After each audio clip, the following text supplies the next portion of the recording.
jedan prekrasan sunčan dan, kao da nas je i sam pozvao na izlet u Istru, u Mumjan, točnije u Dragočevac. Evo, dobar dan i dobrodošli na imanje Trnuta Tretere. Evo, baš na ovako jedan lijep sunčan dan otkrili smo tokom postavljanja vinograda da se radi o jednom imanju koje ima jedan prirodan fenomen, a to je da samo imanje je na 3 zemlje.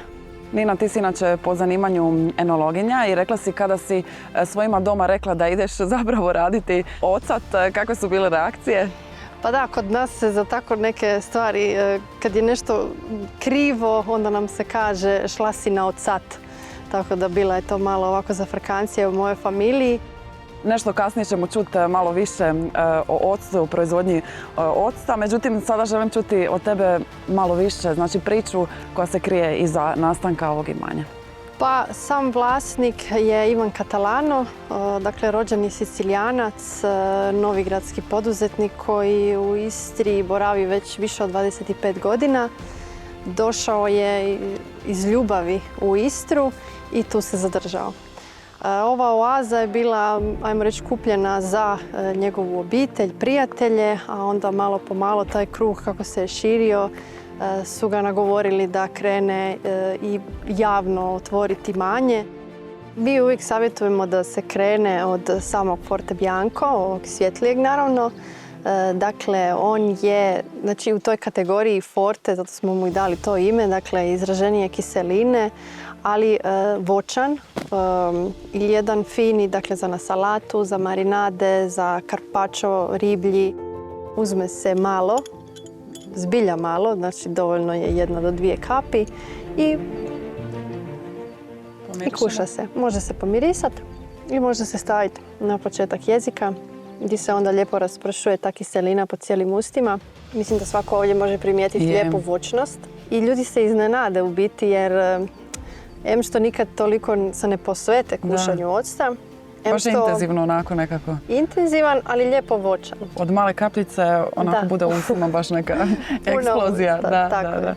Onda imamo naš Fortenero. Njega pretežno stavljamo isto u salate. Može ići na mesni carpaccio, toplo-hladne salate. Ja obožavam, na primjer, staviti na toplo-hladnu salatu od liganja, slanutka. To mi je odlična kombinacija.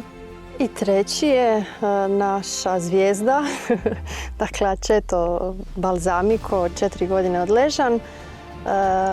Njegova konzistencija je naravno gušća, lijep kompleksan miris. Tu se već naziru i mirisi i karamele i vanilije. Ocat stvarno može biti jako interesantan.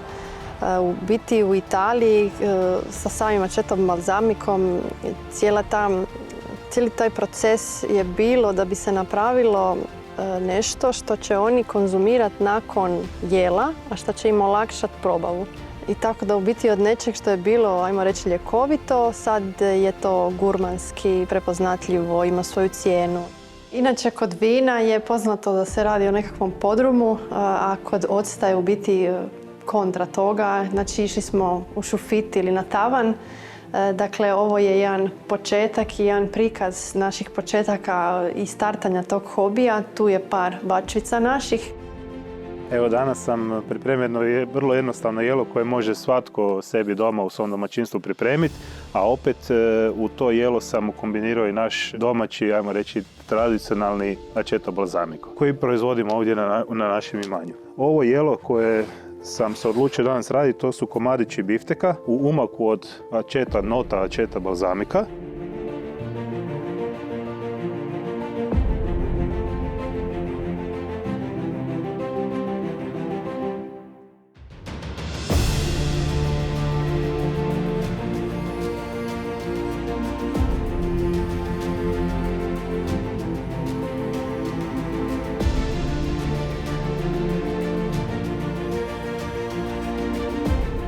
Prepržili smo meso, stavili smo začine. Ono što je jako bitno sad je da reduciramo ovo Aceto balsamico notu, da ju reduciramo kako bi se napravila jedna kremasta redukcija koja bi nam kasnije bila pasala jako uz ove naše stejkove.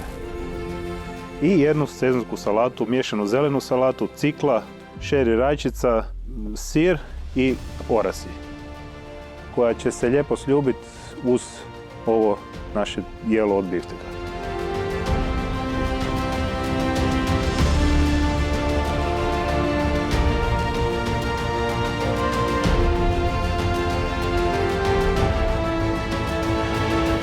Sa strane enologa mi smo uvijek gledali ocat kao nekakav nus proizvod, kao neku grešku u vinarstvu.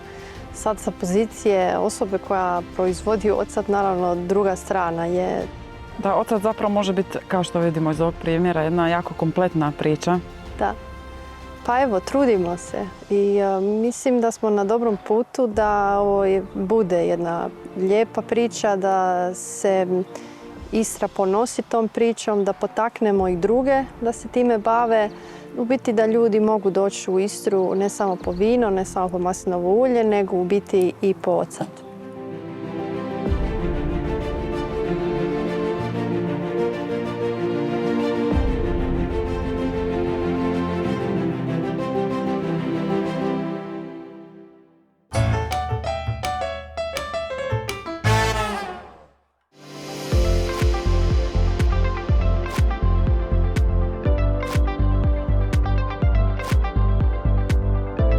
Nalazimo se u prekrasnom dvorcu Belaj, blizu Cerovlja, u prekrasnom istarskom ambijentu i došli smo i ovdje obilježiti početak turističke sezone zajedno s našim kupcima, s našim partnerima, sa ugostiteljima s područja Istre i Kvarnera i mislim da im se sviđa sve ovo što smo danas pripremili za njih, a i mi bismo voljeli ugostiti njih prije nego što oni ugoste sve one goste koji će doći ovo ljeto kod nas.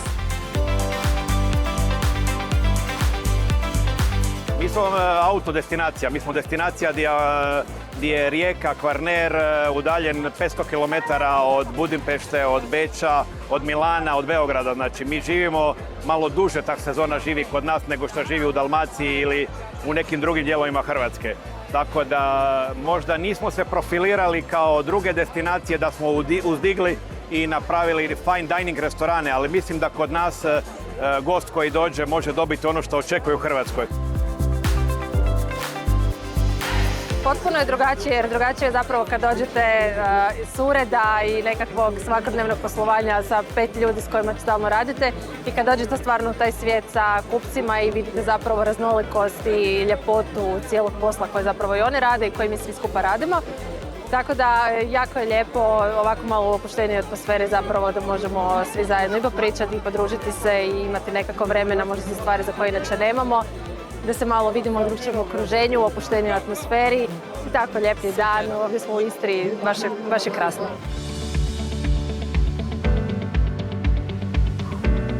Primjećujemo da je ogroman red ovdje, mislim, svi ljudi vole picu, a mi u Metrou smo zapravo prepoznali da je pravi način kako bi pružili sve ono što našim kupcima treba je da zadovoljimo njihove kompletne potrebe.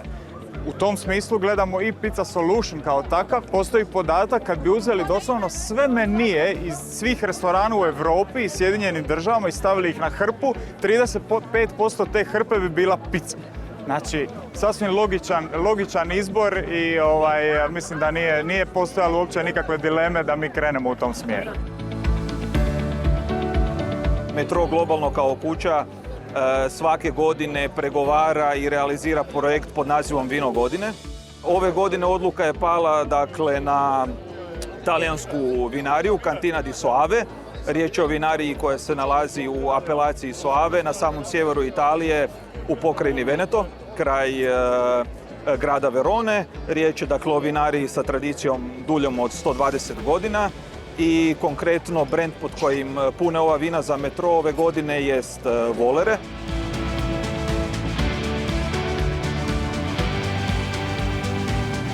Trudimo se konstantno kreirati ovakve evente, čisto da budemo u kontaktu konstantnom sa našim kupcima. Oni su nam od izrazite važnosti, od njih sve počinje. Trudimo se biti u korak sa vremenom i tako da našim kupcima pružamo jedna digitalna rješenja. Mi možemo s ponosom reći da sada imamo već u bazi 5000 zadovoljnih korisnika, a nadamo se da će taj broj biti i puno veći s vremenom.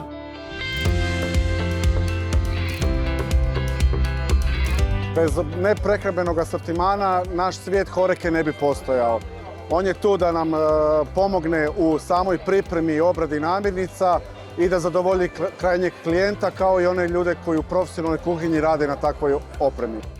Kao i uvijek, šećer na kraju u samom metrou, a u stvari na početku, neprehrambeni asortiman koji je zastupljen unutar metroa kako bi naši kupci iz horeka svijeta mogli opremiti svoje kuhinje u smislu profesionalnih kuhinja koje su im potrebne da bi pružile gostima najkvalitetnije namirnice na njihovom stolu.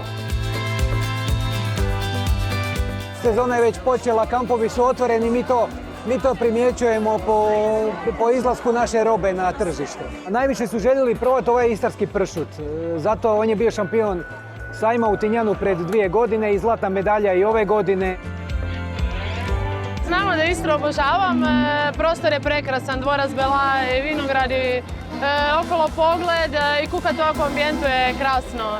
Zbilja i jako mi je drago jer smo se okupili jako puno kolega, svatko je pripremio nešto tradicionalno i mislim da su ljudi uživali u hrani i mi uživamo s ljudima u krasnim vinima i lijepo nam je.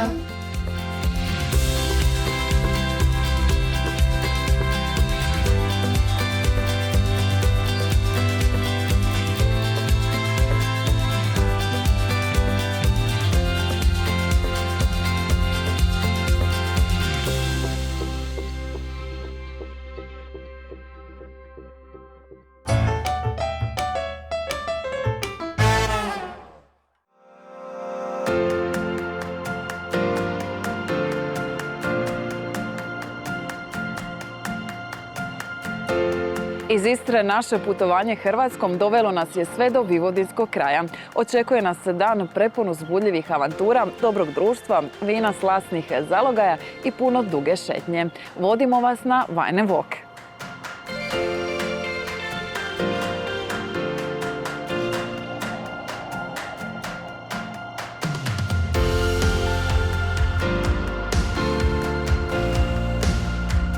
Evo sada smo na početnoj točki kod vatrogasnog doma. Ovdje se svi okupljamo se u grupama od 35 ljudi, očekujemo danas 300-tinjak ljudi. Imamo 8 vinarija, u svakoj vinariji imamo kušanje 4 vrste vina, tako da podosta, u svakoj ima nešto za prigrist, nekakvi domaći specijaliteti i slično. Tako da ekipu čeka vesela zabava i nadamo se da će ih put ponovo dovesti na Vivodinu.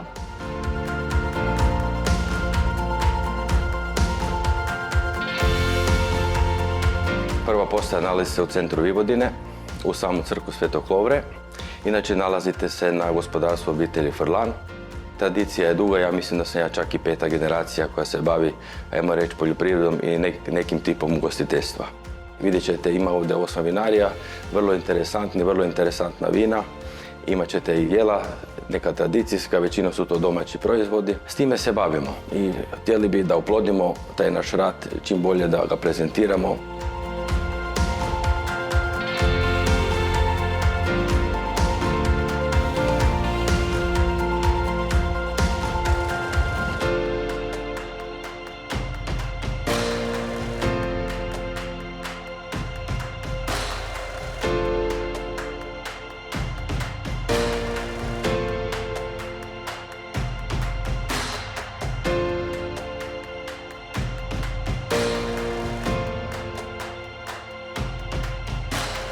Dobrodošli u vinariju Estate 1777. Estate je, odnosno 1777. predstavlja godinu vinarije, jer je ovo tu najstarija vinarija ovdje tu na Vivodini. Ja ne poznam kuću koja nema podrum, odnosno koja nema vino. Znači, ako ljudi žive u toj kući, mislim da gotovo sve kuće na Vivodini imaju neku proizvodnju vina, da li za vlastite potrebe ili za prodaju. Vinarstvo je tu uvijek bilo važno, uvijek je bio tu vinogradarski kraj. Nadmorska visina je tu idealna za vinograd, znači iznad 300 metara, što znači da nemamo problema sa mrazom. Pogotovo pojedine ekspozicije su stvarno vrhunske. To su ekspozicije na kojima se stvarno dobivaju vrhunska vina.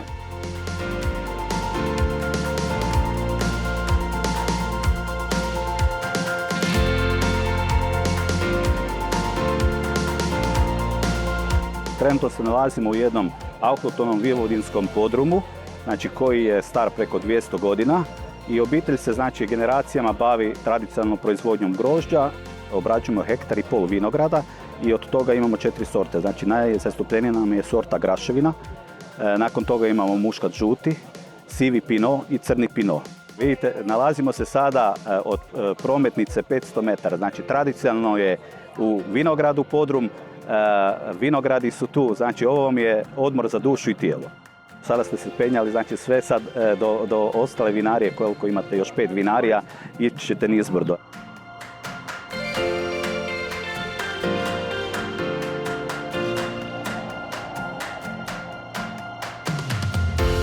Upravo sad smo stali na 6. stanici današnjeg Wine & Woka kod vinarije Lešćanec. Kao što vidite, tu je super veselo, zanimljivo i interesantno. Imamo i glazbu uz sebe kroz cijeli put. Ovo je odličan način da provedemo dan sa društvom, sa prijateljima, da upoznamo vivodinski kraj, prirodne ljepote i da okušamo i naravno fina vivodinska vina.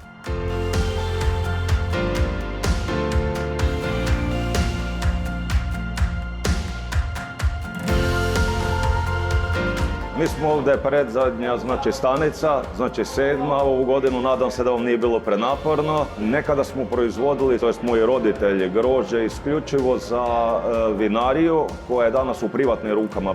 Ovdje gdje se sada nalazimo, mogli ste i sami vidjeti da je malo prenisko za uzgoj vinove loze, znači vinograde nam se nalaze 4 km udaljeno od ove vinarije u selu Gorniki Vivodinske, tako da smo i najveći proizvođači vina u Karlovačkoj županiji.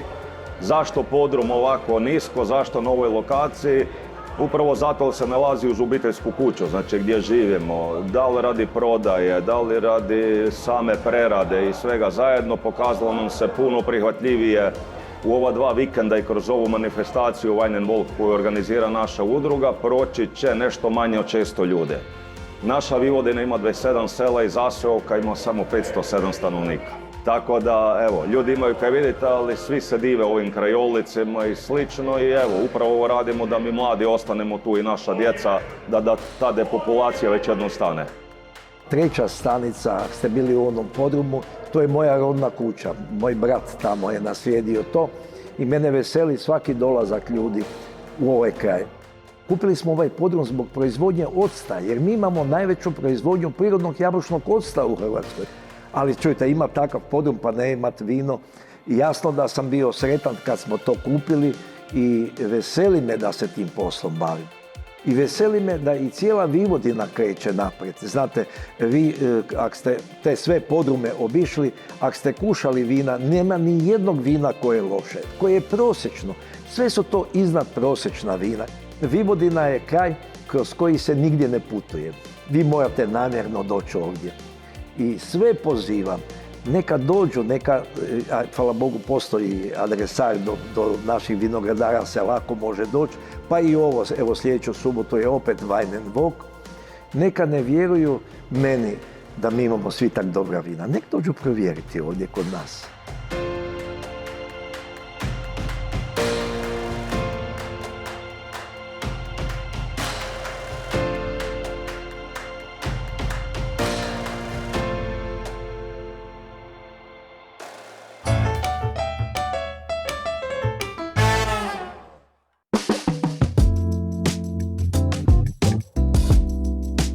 Postoje mjesta gdje je sve podređeno uživanju, mjesta u kojima se čovjek jednostavno osjeća ugodno i kojima se vraća. Jedno takvo smješteno je nedaleko od strogog centra Zagreba, a ono po čemu se razlikuje od klasičnih restorana jesu večeri u kojima svojim gostima daju i nešto više od tanjura dobre hrane. Neke ideje koje smo u startu sebi zacrtali, a to je da bi htjeli zaista afirmirati ovaj naš predivan prostor koji smo uredili prije nepunih godinu dana, plus večernji koncept gdje imamo najviše prostora da bi se dalje, što se balona tiče, mogli razvijati. Jer je balon evo već je 21 godinu, znači već je, to je američka punoljetnost. Imamo svoju poziciju, imamo jednu svoju kvalitetnu publiku koja nas prati kroz sve ovaj period i ove godine, tako da se sad malo igramo, pokušavamo vidjeti po svojim afinitetima gdje bi mogli još obogatiti sadržaj ponude u Zagrebu, gdje mislimo da ima puno prostora. Balon želimo približiti zagrebačkoj publici da može doći doslovce na zalogajčić koju čašicu vina, a da isto tako ne moraju dolaziti na neku formalnu večeru. Da se ljudi jednostavno kroz glazbu mogu opustiti i osjećati lijepo i opušteno ovako u jedno poslijepodne u ovom okruženju ovog našeg zelenila. Evo, tu smo mi nekako po sebi. Blues je neka glazba koju u revijalnom smislu jako podržavam i volim i eto, tako smo jedne blues večeri gdje spajamo ručak i večeru kroz jedan after work prema večeri i tako želimo jednu cijelu priču zavrtiti kroz cijelo ljeto do godišnjih odmora. Taj lounge koncept je u biti nešto novo što mi radimo. Imali smo priliku pa smo u ljeto renovirali naš lounge prostor, tako da smo digli jednu višu razinu. Pripremili smo znači od karpača od kozica sa malo wasabija, pripremili smo takose sa hobotnicom, ukiseljenim lukom, tostirani sezam. Imamo janjeće, ražnjiće sa medom i lavandom i još smo pripremili raznorazne stvari koje ćemo vrtiti u dogledno vrijeme kad vidimo kako se razvija taj naš koncept. Jako je lijepo, apsolutno podržavam ovo što se događa večeras. To je jedna ovakav urbani štih koji treba balonu, taj neki upgrade za neke večernje sate i mislim da bi bilo baš lijepo da to zaživi, zato što je to nedostajalo tom prostoru od programa. Naravno da ću dolaziti, ja sam stalni gost balona od samih početaka, tako da pratim što se tu događa i neki magnetizam postoji u ovom mjestu koji me privlači, tako da naravno da ću doći. Nama nijedan koncept koji smo ikada zadali nije bio krut. Mi smo se pustili. Znači, zadali smo neki smjer, a di će nas to dovesti, nikada ne znamo. I to je zapravo ljepota ove cijele priče. Mislim da smo usmjerili brod u jednom dobrom smjeru. Neka ljudi samo dođu, opuste se i uživaju.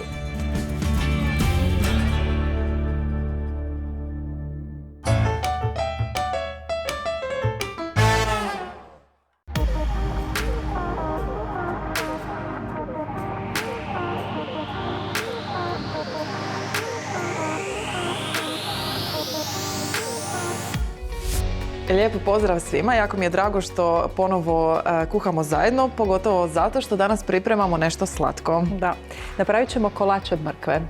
Jako mi je zanimljivo što su ljudi vrlo često skeptični na sam naziv kolač od mrkve, ali kad ga probaju oduševe se. Daj mi još.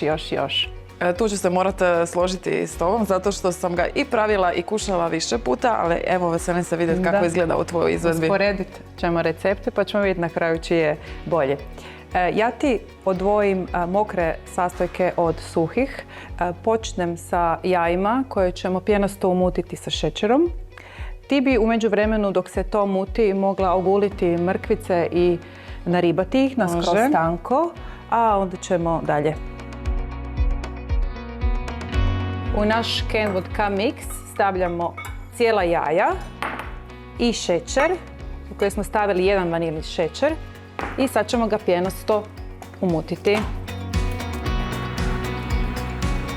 Onda ćemo dodati grčki jogurt i molim te samo deci maslinovog ulja. Ja sam se odlučila za maslinovo ulje da bude što zdraviji kolač. Možda tako. Nema ništa bez maslinovog ulja. Rekla si deci maslinovog ulja. A ja ću staviti grčki jogurt unutra. Evo ga. Dobro, ide maslinovo ulje. Sad ćemo to opet sve malo promiješati, a onda ćemo dodati suhe sastojke.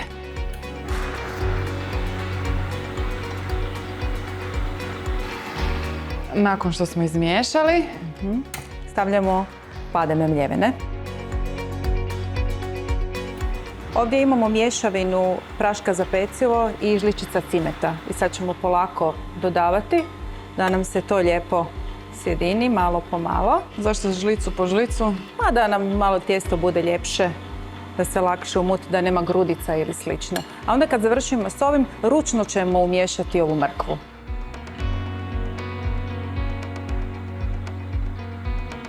A otkud je ovaj recept? Englezi tvrde da je njihov.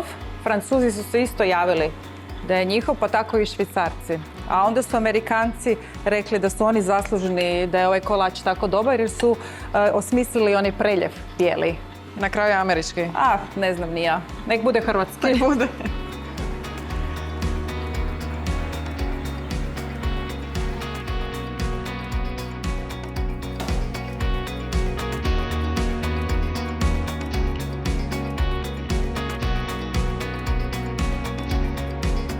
Gotovu smjesu ćemo uliti u ovaj kalup, pa će nam biti vizualno isto interesantan. A može biti onaj duguljasti? Može, što god želite, nema. Kakav god pleh želite, može se staviti sve po želji. A dok se peče, nekih 40 minuta na 180 stupnjeva, za to vrijeme mi ćemo napraviti jednu lijepu bijelu kremu, koji je vrlo jednostavan. Imamo tu krem sir, malo ćemo staviti korice limuna. Ti si iscijedila limuna, pola, dovoljno. Da, pola Može. stavi. Tako. Stavit ćemo u Kenwood K-Mix krem sir i šećer u prahu. I to je to. Miksamo. Sad ćemo to miksati, dobit ćemo lijepu kremicu, vrlo jednostavno. I njome ćemo preliti kolač kad se ohladi.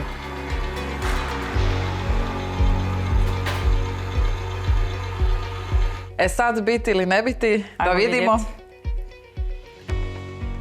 Ajmo. Ipak biti. Dobar je, lijep je. Kako ti se čini, Ivana? Izgleda mi jako primamljivo. Znaš šta, moram ti priznati, nisam ti nekad za dekoraciju. Ne bi ni ja bolje. Ali jako ukusan. To ti vjerujem, ali ipak idemo probati. A vi, dragi gledatelji, nadam se da smo vas inspirirali da napravite jednu ovakvu slasticu. Apsolutno, probajte, kod kuće. Probajte i javite nam dojmove.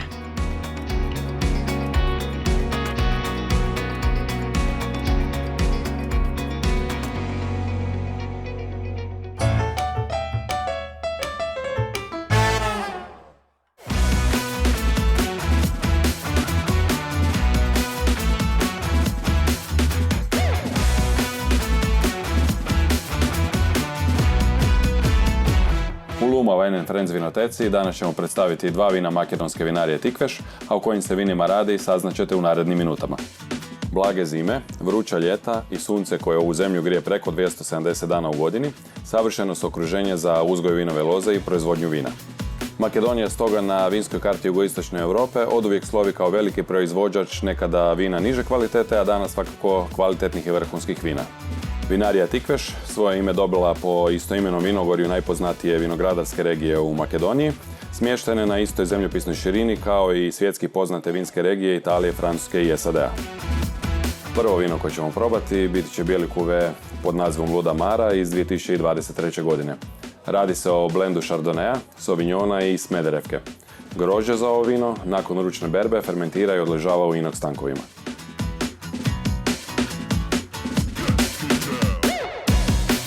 Na mirisu dominiraju citrusne note, a posebno se ističu limeta i grape s breskom i herbalnim notama u pozadini. Na okusu vino je suho, osvježavajuće, srednjeg tijela i dobro balansirano. Drugo vino koje ćemo kušati biti će Barovo crveno iz 2021. godine, kupaža Kratoši i Vranca. Fermentacija se odvija u betonskim tankovima, a vino odležava 18 mjeseci u novim bačvama od francuskog hrasta.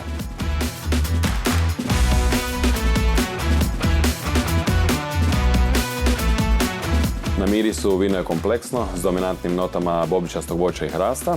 U pozadini još možemo naći arome šljive, čokolade i papra. Na okusu vino je punog tijela, harmonično, moćne strukture i dugog sočnog završetka. Oba vina krasno će funkcionirati uz neku hranu, pa tako Ludu Maru možete probati uz morske plodove, mlade sireve ili perad, a Barovo svakako uz velike sočne stekove. Nadam se da smo vas potaknuli da otkrijete čari makedonskih vina. Do iduće vinske preporuke, živjeli!